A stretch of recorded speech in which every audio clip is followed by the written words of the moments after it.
Y muy buenos días tengan todos. Bienvenidos al espacio FinCorp, Finanzas Corporativas a tu alcance. Hoy es lunes 10 de marzo, una nueva sesión, una nueva semana que comenzamos el día de hoy. Mi nombre es Marcial Urdaneta. Les sugiero que me sigan por mi espacio de Instagram, FinCorp 1 USA, FinCorp 1 USA, ya que allí también les coloco ante esta incertidumbre del mercado posibles fechas de anuncios de la Casa Oval que son sumamente importantes y necesarias en este momento. Y también les coloco los, los reels o en mis historias cuando comienza este espacio todos los días, cuando lo subo a YouTube. Para el viernes 7 de marzo pasado, el Standard Poor's se recuperó algo de terreno. Vimos una ligera subida del Standard Poor's. Ya les explico cómo fue esa subida. El Standard Poor's subió un 0,55% y llegó a 5.770 puntos, mientras Nasdaq Composite ganó un 0,7% y se ubicó en 18.196 puntos. El Dow Jones agregó 222 puntos o un 0,52% para cerrar en 42.801 dólares. El viernes hubo operaciones volátiles con el Dow Jones cayendo más de 400 puntos en mínimos de sesión antes del repunte por la hora de la tarde. Esto es respuesta a lo que les dije anteriormente, que había visto una noticia que decía que a las 2 de la tarde aproximadamente iban a haber unas firmas por parte de la Casa Oval. Se dieron algunas noticias, sin embargo, fue a las 12:30 del mediodía cuando el mercado comenzó a recuperarse, producto también a noticias que vamos a analizar. El Standard Poor's 500 y el Nasdaq cayeron más del 1% en sus peores puntos de la jornada de la negociación. Entonces, fíjense cómo la extrema volatilidad que observamos al principio, este es el Standard Poor's, el SPY o un ETF que sigue al Standard Poor's 500 y son gráficas de 15 minutos o velas de 15 minutos. Este es el pre-market y este es el aftermarket, la zona gris. Las sombreadas son los horarios extendidos y el horario donde se cotizaron los activos del SPY en su jornada habitual es en la zona negra, ¿ok? Entonces, más oscura.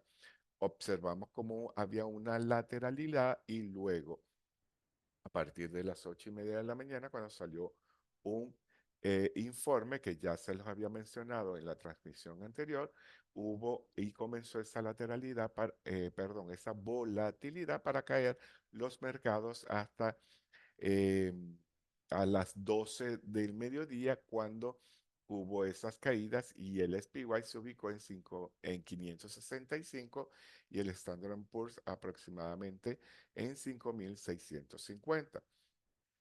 Y luego comenzó esa subida o esa recuperación por encima de la media móvil de 50 para cerrar algo alcista. Entonces, debemos estar atentos a esas noticias o a esas publicaciones que nos dan los indicadores macroeconómicos porque específicamente a esas horas hacen movimientos los mercados. Este movimiento bajista en un principio fue producto a que las nóminas de empleo que se generaron fueron de 151.000 y las que se estimaban eran 170.000, es decir, menos de lo estimado se produjeron como nuevos empleos en el mes de febrero.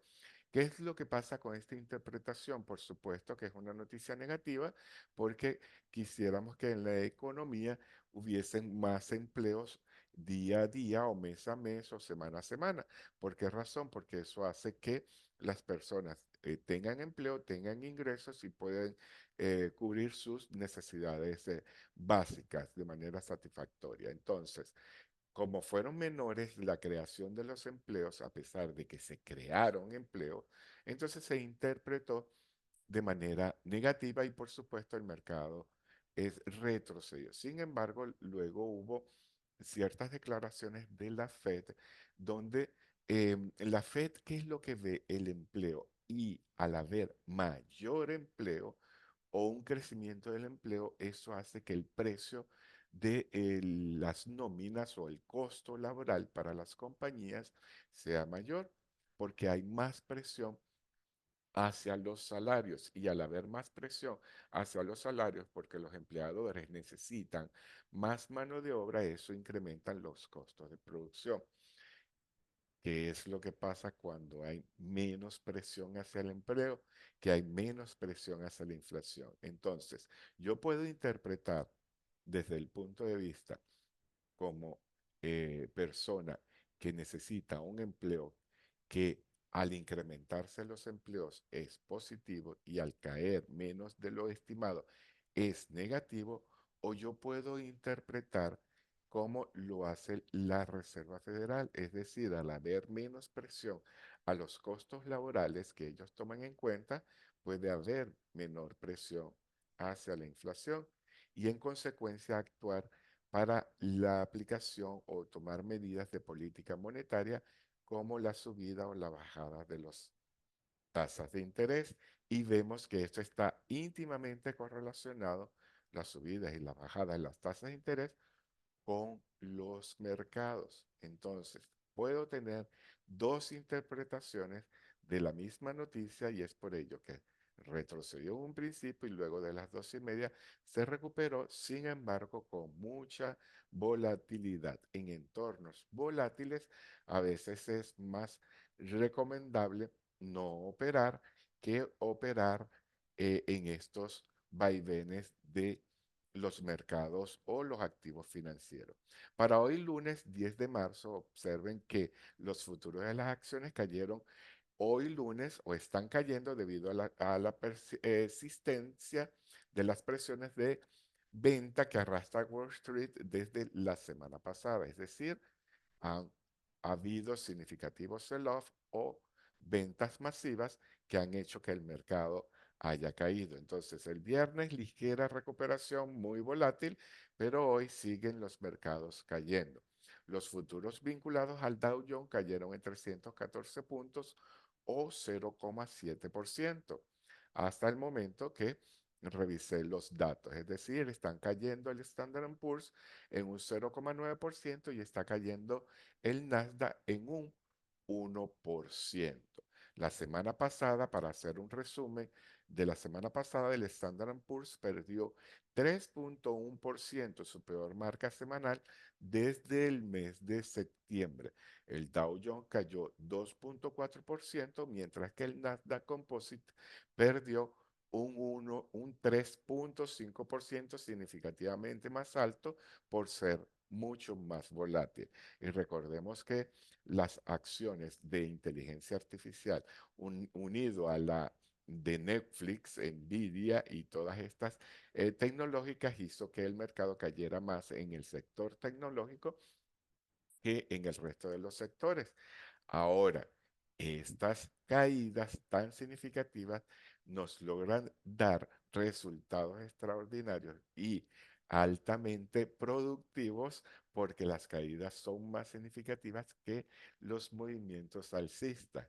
Entonces, si tenemos estrategias a la baja, pudimos haber tomado estos rendimientos que observamos en este momento para el Standard Poor's que les había mencionado. Fíjense que esta última vela es la que está retrocediendo en este momento, y fíjense cómo fue la vela del día viernes, es decir, una vela verde porque subió que cerró, perdón, en positivo, pero con una gran sombra o un gran shadow. Em, ¿Qué es lo que nos indicó eso? La volatilidad que les mostraba anteriormente. Sin embargo, también observo que esta caída que tuvo tanto el viernes y que la que está teniendo en este momento está en un significativo soporte dejado por una resistencia del día 16 de julio. Y esa misma resistencia se convirtió luego en soporte para el mes de septiembre y para el mes de octubre. es en el que estamos actualmente. Entonces, en 5.715 aproximadamente, o en los 5.700 observamos un gran soporte. Es decir, debemos estar atentos a ver si el precio se detiene en ese punto o sigue cayendo. Puede ser que también rebote porque estamos ante un soporte. Lo más seguro es que sigue las incertidumbres en el mercado y hay que seguir nuestras estrategias al pie de la letra. Para hoy lunes 10 de marzo también les anuncio que, que puede seguir la turbulencia política, que es lo que en definitiva ha hecho que los mercados reaccionen. Y esas caídas son más significativas, producto más significativamente por las noticias políticas como el tema arancelario, y eso es lo que ha afectado todos los mercados. Pero también vamos a tener una gran dosis de datos económicos que se suministrarán a la lista de posibles eventos que muevan el mercado. La encuesta de expectativa de los consumidores de la Reserva Federal de Nueva York se publicarán hoy lunes y se combinará con la lectura del sentimiento del consumidor de la Universidad de Michigan de el viernes. Entonces, atentos a estos dos datos porque esto nos va a suministrar información de cómo está la presión inflacionaria y cómo pudiese esto afectar a los mercados. Recuérdense que lo peor en los mercados o para los inversores son las incertidumbres y las incertidumbres nos generan temor. ¿Cómo combatimos esas incertidumbres? Con conocimiento y ese conocimiento nos los da mantener una estrategia, conocer mi estrategia y aplicarla al pie de la letra para evitar que esos comportamientos abruptos nos agarren desprevenidos. En cuanto a la inflación, el índice de precios del consumidor de febrero está programado para el miércoles, seguido por el índice de precios al productor el día jueves. Y esto es una noticia que me pareció interesante comentarlas con ustedes. Los datos de inflación dominarán el calendario económico esta semana.